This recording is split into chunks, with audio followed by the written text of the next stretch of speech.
second version of the wall kick. This one's a little different because you're stepping up with the opposite leg and then you're spinning and throwing either a back kick, a side kick, or a hook kick, whatever you prefer. Again, this is kind of a flashy move. I wouldn't really recommend this for a combat situation. You want to get with the ball of your foot. You don't want to hit flat-footed on this. You'll hurt your knee.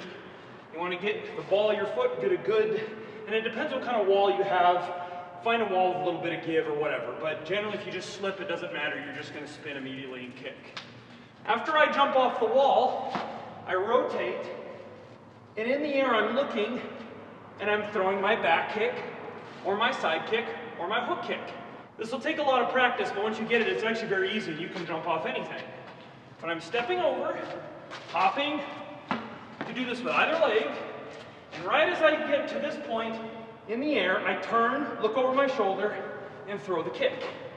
Always, of course, coming back to a good stance. We want to make sure in martial arts, even if this is a flashy move, that we're always protected.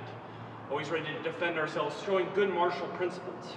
So I'm here, stepping over, getting the ball of my foot on there, jumping, and then I'm turning in the air, and that's when my back kick, hook kick, or side kick happens. So that's the second version of our wall kick. Keep practicing, you'll get it. Like I said, this is mainly a flashy technique, but I think you'll really enjoy this move once you start practicing it.